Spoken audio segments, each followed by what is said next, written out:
श्री शिवाय नमस्तुभ्यम महाराज। आज हम आपको बताने वाले हैं नवरात्रि में विसर्जन की संपूर्ण विधि, यानी कि सामग्रियों का हमें क्या करना है और नारियल का क्या करना है, साथ ही हमें विसर्जन कैसे करना चाहिए और विसर्जन हमें कब करना है, कलश किस दिन उठाना है, सामग्रियों का विसर्जन किस दिन करना है। ये सभी जानकारी आप सभी को बड़े ही ध्यानपूर्वक सुननी है और साथ ही हमें किन किन बातों का ध्यान रखना चाहिए, विसर्जन के समय किन गलतियों से बचना चाहिए, ये सभी जानकारी बहुत ही संक्षेप में जानने वाले हैं।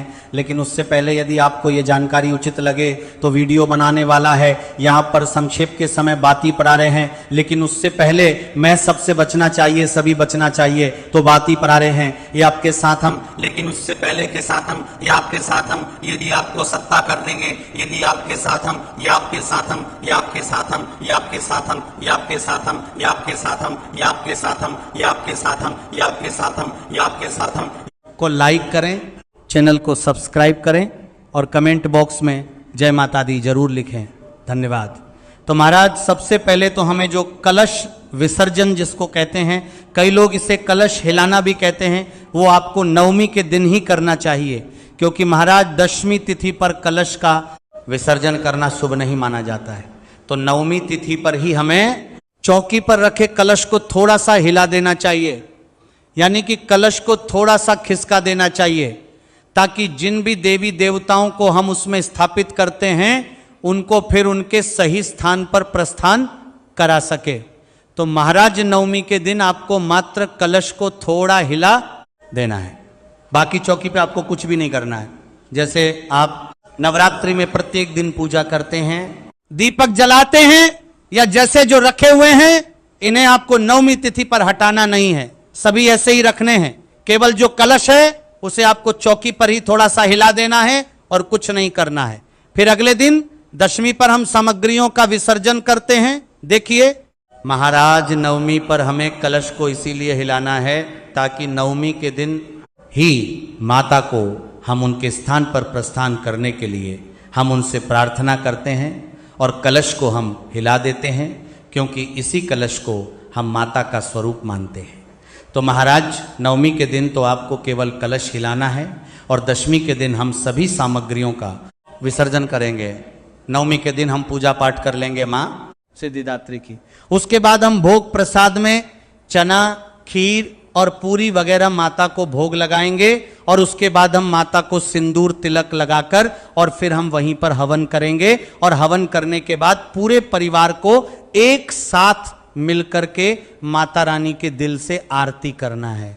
अब महाराज नवमी की रात्रि में आप सभी को माता रानी को भोग जरूर ही लगाना चाहिए।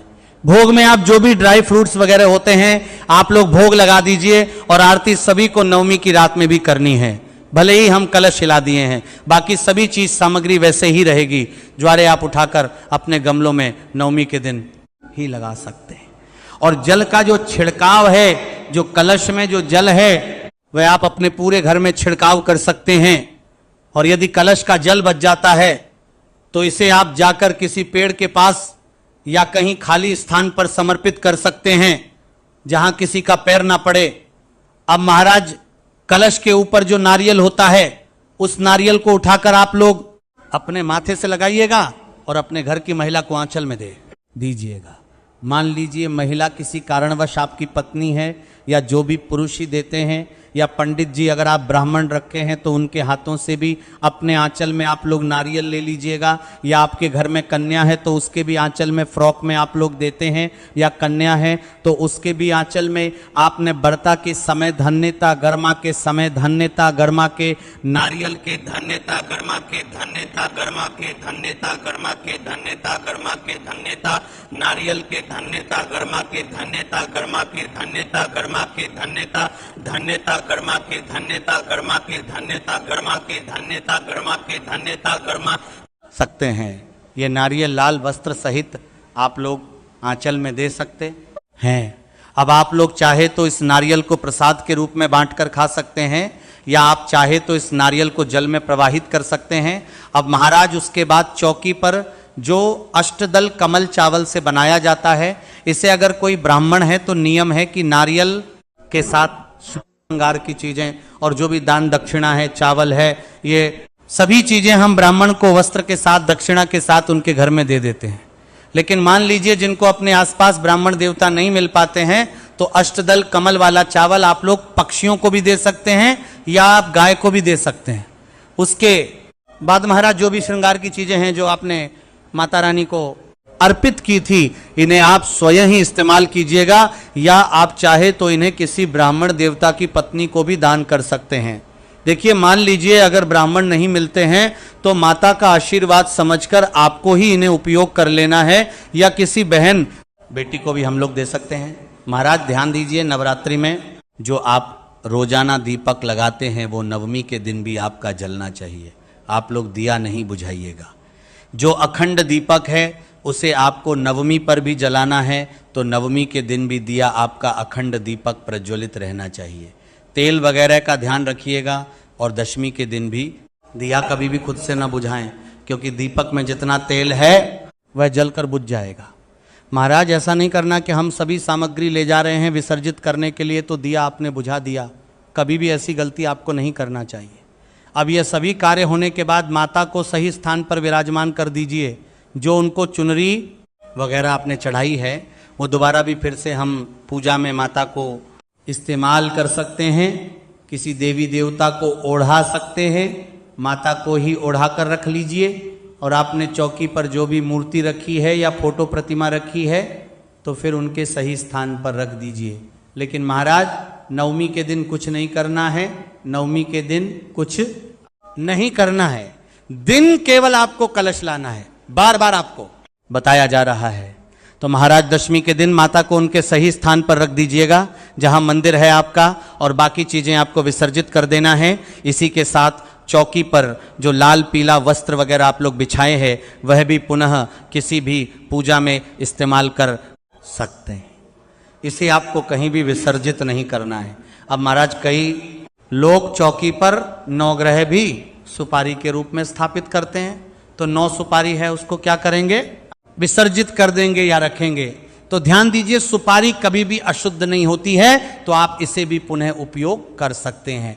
अब मिट्टी के जो कलश वगैरह है वह जैसे दोबारा हम इस्तेमाल नहीं करते, अशुद्ध माना जाता है, तो आप लोग अगर लोटा रखे हैं तब तो कोई दिक्कत ही नहीं है।